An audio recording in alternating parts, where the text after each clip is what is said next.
Hai semua, selamat datang di channel Baca Saham. Pada video ini, kita akan bahas satu topik dengan judul Hanya beli dan hold, harga naik multi-bagger, kinerja cemerlang, dan rutin bagi dividen setiap tahun. Untuk itu, simak video ini sampai habis ya, agar mendapat pemahaman yang utuh. Untuk video ini, Min mau membahas satu saham yang harganya naik signifikan. Dalam satu tahun, harga saham naik 100%, dalam 3 tahun naik 269%, dan dalam 5 tahun naik 412%. Selain memberikan keuntungan multi-bagger, saham ini juga rutin membagi dividen setiap tahun. Dari sisi kinerja perusahaan juga mampu menghasilkan pertumbuhan laba sebanyak 38%. Dengan kondisi saat ini, apakah saham perusahaan ini menarik untuk dibeli? Nah, karena laporan terbarunya sudah terbit, Mimin mau bahas kinerja triwulan 4 2021 saham ini. Tentu saja akan ada kesimpulan di akhir video dari aspek yang dibahas. Untuk itu, nonton sampai selesai ya. Namun seperti biasa, pembahasan ini bersifat edukasi dan bukan rekomendasi. Kamu bisa saja rugi jika beli saham ini. Untuk itu, selalu berhati-hati sebelum membeli saham. Disclaimer on ya.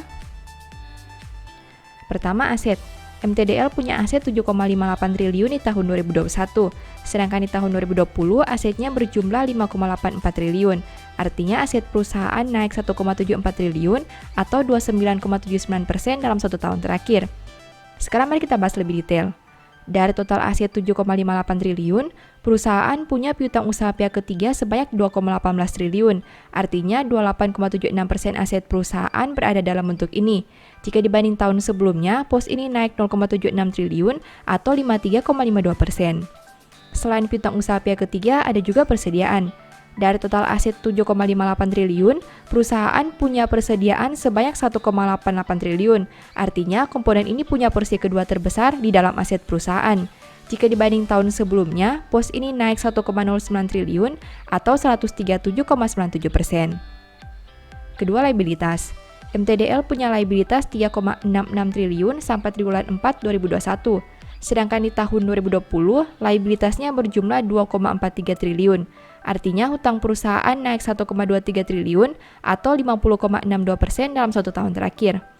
Nah, dari total liabilitas 3,66 triliun, perusahaan punya utang usaha sebanyak 1,86 triliun. Artinya 50,82% hutang perusahaan berada dalam bentuk ini. Jika dibanding tahun sebelumnya, pos ini naik 0,81 triliun atau 77,14%. Selain utang usaha, ada juga akrual.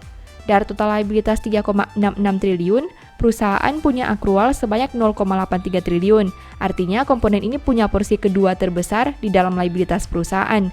Jika dibanding tahun sebelumnya, pos ini naik 0,27 triliun atau 48,21%. Ketiga, ekuitas. MTDL punya ekuitas 2,76 triliun sampai triwulan 4 2021. Jika dibanding tahun sebelumnya dengan angka 2,33 triliun, berarti ekuitas perusahaan naik 0,43 triliun atau 18,45% dalam 1 tahun terakhir. Nah, dari total ekuitas 2,76 triliun, perusahaan punya saldo laba belum digunakan sebanyak 2,25 triliun. Artinya 81,52% ekuitas perusahaan berada dalam bentuk ini. Jika dibanding tahun sebelumnya, pos ini naik 0,42 triliun atau 22,95%. Keempat, pendapatan. MTDL punya pendapatan 18,5 triliun sampai triwulan 4 2021. Sedangkan di tahun 2020, pendapatannya berjumlah 14,02 triliun. Berarti pendapatan perusahaan naik 4,48 triliun atau 31,95% dalam 1 tahun terakhir. Kelima, biaya pokok. MTDL punya biaya pokok penjualan sebanyak 16,99 triliun. Sedangkan di tahun 2020, biayanya berjumlah 12,76 triliun. Berarti biaya pokok naik 4,23 triliun atau 33,15% dalam 1 tahun terakhir. Keenam, laba. MTDL mampu menghasilkan laba sebanyak 0,5 triliun. Jika dibanding tahun sebelumnya di angka 0,36 triliun, berarti laba perusahaan naik 0,14 triliun atau 38,89% dalam 1 tahun terakhir. Ketujuh, rasio keuangan.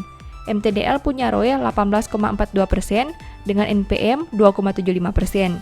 Sedangkan untuk sisi resiko, saham ini punya DER 132,68%. Rasio saham MTDL terlihat luar biasa dari aspek ROE. Itu karena terjadi pertumbuhan laba yang besar. Namun dari aspek NPM dan DER, saham ini tidak memperlihatkan kondisi yang memuaskan. Kedelapan, valuasi. Saham ini punya PER 16,04 kali dan PBV 2,95 kali. Saham MTDL punya valuasi yang tidak murah. Hal itu diakibatkan karena harga saham yang naik signifikan dalam beberapa tahun terakhir.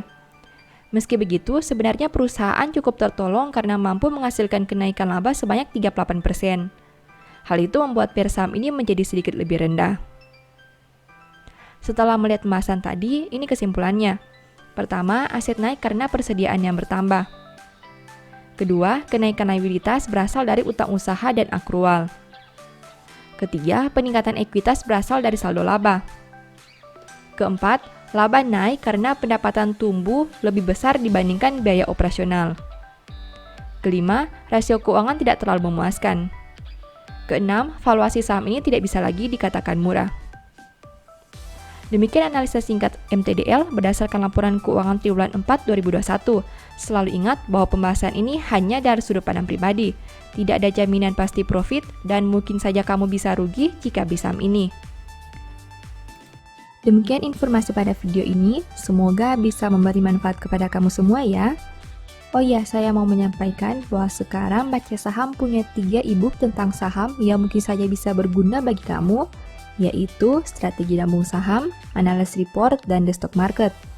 Berikut perbedaan antara 3 e-book tersebut.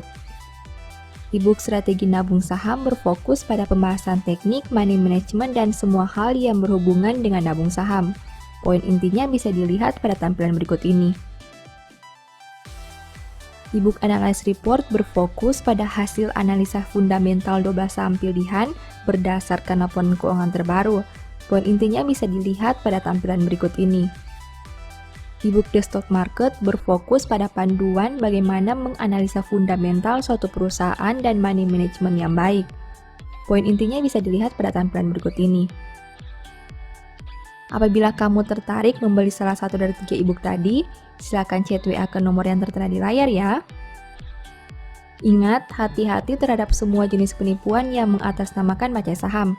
Baca Saham tidak pernah mengelola dana ataupun melakukan penjualan produk di luar Instagram, YouTube, dan Telegram resmi Baca Saham. Sebagai penutup, saya mau mengutip satu statement yang semoga bisa menjadi semangat bagi teman-teman. Orang benar mengetahui hak orang lemah, tetapi orang fasik tidak mengertinya. Thank you.